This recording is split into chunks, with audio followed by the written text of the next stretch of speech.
Hi guys, welcome back to my YouTube channel. ಇವತ್ತು ನಾವು ಮಾವಿನಕಾಯಿ ಉಪ್ಪಿನಕಾಯಿ ಮಾಡ್ತಾಯಿದ್ದೀವಿ. ಹೇಗೆ ಮನೆಯಲ್ಲೇ ಮಾಡೋದು ಅಂತ ನೋಡೋಣ. ತುಂಬ ಚೆನ್ನಾಗಿರುತ್ತೆ, ನೀವು ಇದನ್ನು ಟ್ರೈ ಮಾಡ್ಬೋದು. ಬನ್ನಿ ಹೇಗೆ ಮಾಡೋದು ಅಂತ ನೋಡೋಣ. ಇವಾಗ ನಾನು ಮೊದಲು ಮಾವಿನಕಾಯಿ ತೊಗೊಂಡಿದ್ದೀನಿ. ಇದು ಒಂದು 12 ಮಾವಿನಕಾಯಿ ತೊಗೊಂಡಿದ್ದೀನಿ ನಾನು. ಇದನ್ನು ನಾವು ಕಟ್ ಮಾಡ್ಕೊಳ್ಬೇಕು, ಚಿಕ್ಕದಾಗಿ ಕಟ್ ಮಾಡ್ಕೊಳ್ಬೇಕು. ಉಪ್ಪಿನಕಾಯಿಗೆ ಯಾವ ಥರ ಬೇಕೋ ಹಾಗೆ ನಾನು ನೋಡಿ ಇಷ್ಟಿಷ್ಟು ಚಿಕ್ಕದಾಗಿ ಕಟ್ ಮಾಡ್ಕೊಳ್ತಾ ಇದ್ದೀನಿ. ನೋಡಿ, ಇದನ್ನು ನಾನು ಚಿಕ್ಕದಾಗಿ ಕಟ್ ಮಾಡಿ ಇಟ್ಕೊಂಡಿದ್ದೀನಿ. ಇದನ್ನು ನೀರಲ್ಲಿ ನಾನು ತೊಳೆದು ಬಟ್ಟೆಯಲ್ಲಿ ಒರೆಸಿಟ್ಕೊಂಡಿದ್ದೀನಿ. ಇದು ಡ್ರೈ ಆಗಿರಬೇಕು, ನೀರಂಗೆ ಇರಬಾರ್ದು. ಸೊ ಇದನ್ನು ನಾನು 12 ಮಾವಿನಕಾಯಿ ಕಟ್ ಮಾಡಿ ಇಟ್ಕೊಂಡಿದ್ದೀನಲ್ವ. ಸೊ ಇದಕ್ಕೆ ನಾವು 3 ಮುಷ್ಟಿಯಷ್ಟು ಉಪ್ಪು ಹಾಕ್ಕೊಳ್ಬೇಕು, ಕಲ್ಲುಪ್ಪು ಹಾಕ್ಕೊಳ್ಬೇಕು. ನೀವು ಇದನ್ನು ಉಪ್ಪು ಹಾಕ್ಕೊಂಡು ಬಿಸಿಲಲ್ಲಿ ಇಕ್ಕಬೇಕು. 3 ದಿನ ಇಕ್ಕಬೇಕು ಬಿಸಿಲಲ್ಲಿ. ಬಟ್ಟೆ ಮುಚ್ಚಿ ಬಿಸಿಲಲ್ಲಿ ಇಡಬೇಕು, ನೀವು ಹಾಗೆ ಇಡಬಾರ್ದು. ಉಪ್ಪಲ್ಲೇ ನೆನೆಸ್ಬೇಕು. ನೀವು ಇದನ್ನು ಚೆನ್ನಾಗಿ ನೆನೆಸ್ಬೇಕು. ನೀವು 3 ಡೇಸ್ ನೆನೆಸ್ಬೇಕು. ನೋಡಿ, 3 ದಿನ ಆದಮೇಲೆ ಮಾವಿನಕಾಯಿ ಚೆನ್ನಾಗಿ ಆಗಿದೆ ಬಿಸಿಲಲ್ಲಿ ಇಟ್ಟ ಮೇಲೆ. ಇವಾಗ ಇದಕ್ಕೆ ನಾವು ಖಾರ ಹಾಕ್ಕೊಳ್ಳೋಣ.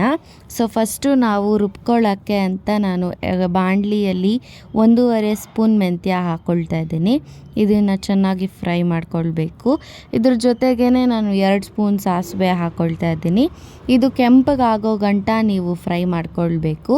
ಇದು ಕೆಂಪಗೆ ಆದಮೇಲೆ ಇದನ್ನು ರುಬ್ಕೊಳ್ಬೇಕು. ನೀವು ಇದನ್ನು ರುಬ್ಕೊಂಡ್ಮೇಲೆ ಮೆಣಸಿನ್ಕಾಯಿ ಹಾಕ್ಕೊಳ್ತಾ ಇದ್ದೀನಿ. ಇದು ಖಾರ ಮೆಣಸಿನ್ಕಾಯಿ. ಇದ್ರ ಜೊತೆಗೇ ನಾನು ಗುಂಟೂರು ಮೆಣಸಿನ್ಕಾಯಿ ಹಾಕಿ ಫ್ರೈ ಮಾಡ್ಕೊಳ್ತಾ ಇದ್ದೀನಿ. ಇದು ಫ್ರೈ ಆದಮೇಲೆ ಇದನ್ನು ನೀವು ರುಬ್ಕೊಳ್ಬೇಕು ಸಪ್ರೇಟಾಗಿ. ಇವಾಗ ಒಗ್ಗರಣೆಗೆ ನಾನು ಎಣ್ಣೆ ಹಾಕ್ಕೊಂಡಿದ್ದೀನಿ ಬಾಣಲಿಯಲ್ಲಿ. ಇವಾಗ ಅದಕ್ಕೆ ನಾನು ಸಾಸಿವೆ ಹಾಕ್ಕೊಳ್ತಾ ಇದ್ದೀನಿ. ಅದು ಸಿಡಿ ಅನ್ನೋದು ಸ್ಟಾಪ್ ಆದಮೇಲೆ ಕರಿಬೇವು ಹಾಕ್ಕೊಳ್ತಾ ಇದ್ದೀನಿ. ಕರಿಬೇವು ಹಾಕ್ಕೊಂಡ್ಮೇಲೆ ಅದು ಸ್ವಲ್ಪ ಹೊತ್ತು ಆದಮೇಲೆ ಅದಕ್ಕೆ ನಾವು ಬೆಳ್ಳುಳ್ಳಿ ಮತ್ತು ಹಿಂಗೆ ಹಾಕ್ಕೊಳ್ಳೋಣ.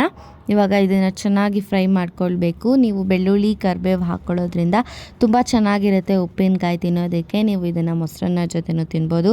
ನೆಂಚ್ಕೊಳ್ಳೋಕ್ಕೆ ಅಂತ ಉಪ್ಪಿನಕಾಯಿ, ಬೇಳೆ ಸಾರು ಜೊತೆ ನೆಂಚ್ಕೊಳ್ಳೋಕ್ಕೆ ಅಂತ ಉಪ್ಪಿನಕಾಯಿ ಚೆನ್ನಾಗಿರುತ್ತೆ. ಇವಾಗ ಇದಕ್ಕೇ ನಾನು ಒಗ್ಗರಣೆ ಮಾಡ್ಕೊಂಡಿದ್ನಲ್ಲ ಅದನ್ನು ಮತ್ತು ಪುಡಿ ಹಾಕ್ಕೊಳ್ಳೋಣ. ಇದು ಸಾಸಿವೆ ಮತ್ತು ಮೆಂತ್ಯ ಪುಡಿ ಮಾಡ್ಕೊಂಡಿದ್ದೆ, ಅದನ್ನು ಹಾಕ್ಕೊಳ್ತಾ ಇದ್ದೀನಿ. ಇದನ್ನು ನಾನೊಂದು 3 ಸ್ಪೂನ್ ಹಾಕ್ಕೊಳ್ತೀನಿ. ಮತ್ತು ಇದಕ್ಕೆ ನಾವು ಮೆಣಸಿನ್ಕಾಯಿ ಪುಡಿ ಮಾಡಿದ್ವಲ್ವ ಅದನ್ನು ಹಾಕ್ಕೊಳ್ಳೋಣ. ಇದೊಂದು 2 ಅಥವಾ 3 ಸ್ಪೂನ್ ಹಾಕ್ಕೊಳ್ಬೋದು. ನಿಮಗೆ ಎಷ್ಟು ಖಾರ ಬೇಕೋ ಅಷ್ಟು ಖಾರ ಹಾಕ್ಕೊಳ್ಳಿ. ಇವಾಗ ಇದನ್ನು ಚೆನ್ನಾಗಿ ಮಿಕ್ಸ್ ಮಾಡ್ಕೊಂಡ್ಮೇಲೆ ಅದಕ್ಕೆ ಒಗ್ಗರಣೆ ಹಾಕ್ಕೊಳ್ಳೋಣ.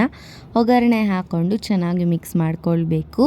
ಇದು ನೀವು ನೆಂಚ್ಕೊಳ್ಳೋಕ್ಕೆ ಅಂತ ಯೂಸ್ ಮಾಡ್ಕೊಳ್ಬೋದು, ತುಂಬ ಚೆನ್ನಾಗಿರುತ್ತೆ. ನೋಡಿ, ಮಿಕ್ಸ್ ಮಾಡಾದಮೇಲೆ ಉಪ್ಪಿನಕಾಯಿ ರೆಡಿಯಾಗಿದೆ.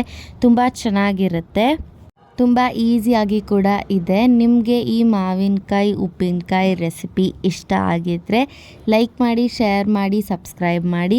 ಹಾಗೆ ಪಕ್ಕದಲ್ಲಿರೋ ಬೆಲ್ಲೈಕನ್ನ ಕ್ಲಿಕ್ ಮಾಡೋದನ್ನು ಮರಿಬೇಡಿ, ಯಾಕಂದರೆ ನಾನು ಹೊಸ ವೀಡಿಯೋಸ್ ಹಾಕಿದ್ರೆ ನಿಮಗೆ ನೋಟಿಫೈ ಆಗುತ್ತೆ. Thank you for watching.